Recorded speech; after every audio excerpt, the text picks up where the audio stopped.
Come on, look in the mirror, you know what I'm talking about, and you know that this is probably you. And speaking of that, we've talked about gaming habits in the past that gamers tend to do more than other people. Specific habits that gamers pick up. Well, we are back again with 10 more gaming habits that if you're a true gamer, you will understand. What is up, everybody? Chaos here. Drop a like and let's just get right into it with the lean. Now, with how much time we spend playing video games, how many hours a day do you play video games? It's natural that we pick up some communal habits along the way. And the first one is the lean. Now, there are many different forms of a gamer lean. You've got the lean in that gets you closer to the screen and gives you +5 vision. You've got the side lean that gives you +4 balance when playing a game with a lot of spinning or wobbling. And then you've got the total arms on knees lean that you can only do with a controller that gives you +20 concentration. So which gamer lean are you most guilty of doing? And do you actually think it helps? It all varies with the game you're playing,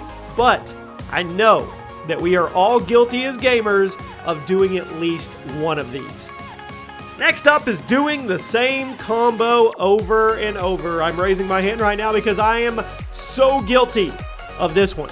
In most fighting games and beat 'em ups, there are various combos that you can learn to use in combat. Now, these games are often very deep and immersive, and they take a lot of memorization to get all those combos down in your head and locked into your muscle memory. So why would you do that when you can just use the same combo over and over and over again? It's such a bad habit, but so many people do it when they're first learning a game. In beat 'em up games, this will get you through the first few levels easily enough, but once difficulty spikes come, and they do, you're probably going to get destroyed. And as for fighting games, good luck playing against someone who knows what they're doing while you're just trying to do the same 2 combos over and over again. Take the time to actually learn the other combos. It may take a bit longer, but it will make your experience with the game much better in the long run. Here's a habit for you guys. We give away a PlayStation 4 every single month. All you have to do is drop that like on this video. Make sure your post notifications are turned on and you're subscribed, and leave a comment why you want to win the PlayStation 4 with your Twitter handle attached. I will pick the winner at the end of the month,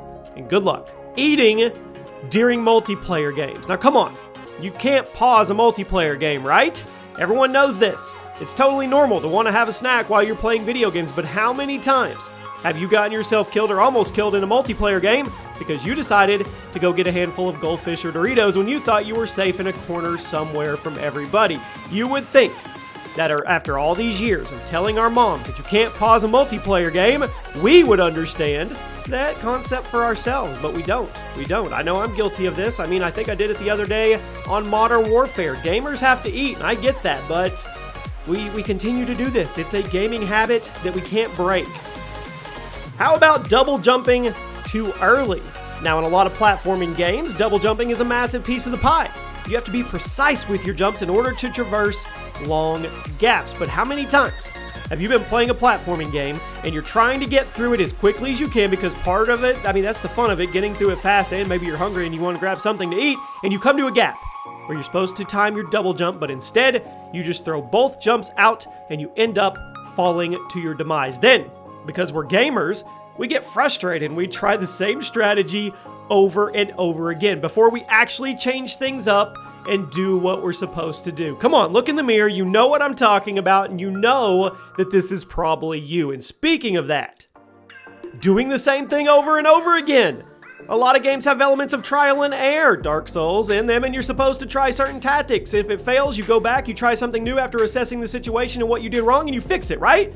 But how many times have you been playing a game and you die because of how you were approaching it, but then instead of trying something new, you're stubborn? You try the same tactic 3 or 4 more times and get more and more frustrated by your failure. Then, and only then, do you actually change up your tactics and get through the level with ease. There's just something about video games that makes us want to do things our own way, even if we know that they're not the way we're supposed to do them. And I guess we want to feel like we succeeded and we weren't just following the rules written in the game. And I get that, but then again, there has to be a middle ground. Doing the same thing wrong over and over again is the definition of insanity, and it's never going to work.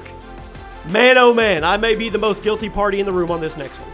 Reloading when you don't have to. Now, we put this in other videos in the past, but I have to include it again, and everybody does it.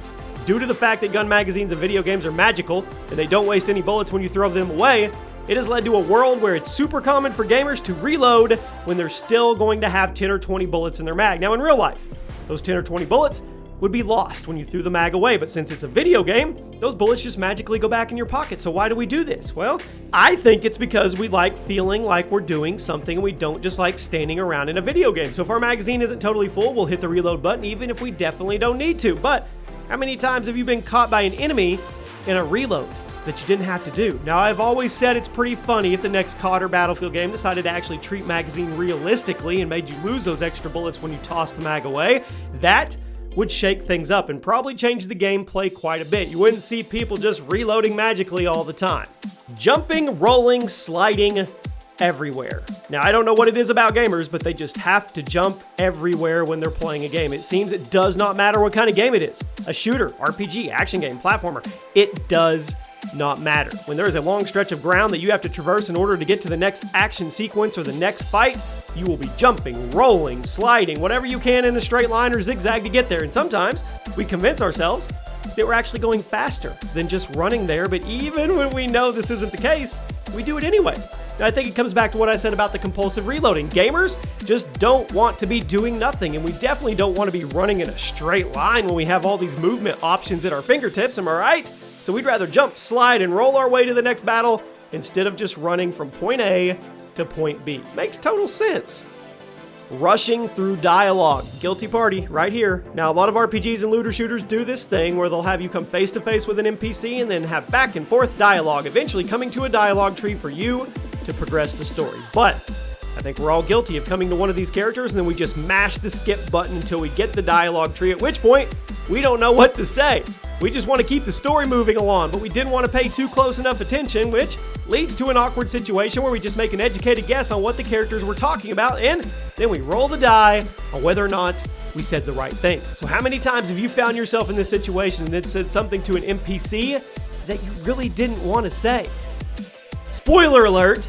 Watching spoiler videos before playing a game. I don't understand this one. With all the gaming content on YouTube and Twitch, it's almost impossible to get bored with yourself. No matter what, there will always be something new to watch. It's endless. But whenever a new game comes out, it seems that a lot of us have a tendency to ignore spoiler warnings, and we just start watching breakdowns and reviews of the new games, cutscenes, everything, which results in getting the story spoiled for us before we even play it. Then, when we actually play the game, we end up not enjoying it as much because we watched all the spoilers. On one hand, it can be tough to avoid spoilers sometimes when a really big game drops, but come on.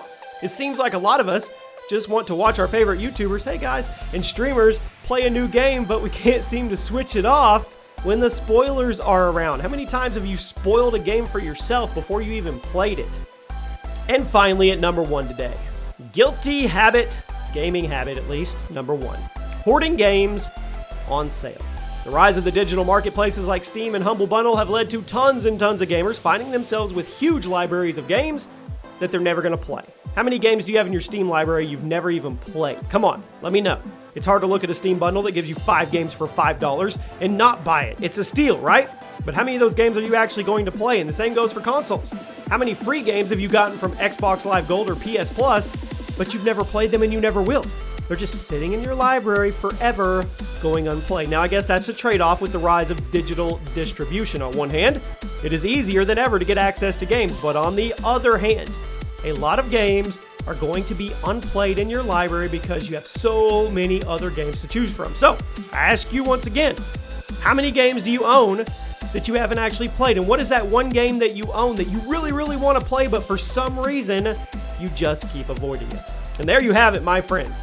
Those are 10 gaming habits that we're probably all guilty of at least one, probably multiple. Some of you, probably every single one on this list. If you guys enjoyed, drop a like, make sure you're subscribed, and on the screen now is another video. Go check that one out. I will see you over there in the comment section, and we will continue the conversation. It's probably another top 10 gaming video, and thank you to everybody that supports the channel daily, has those notifications on. I truly, truly appreciate you guys. I'll see you soon.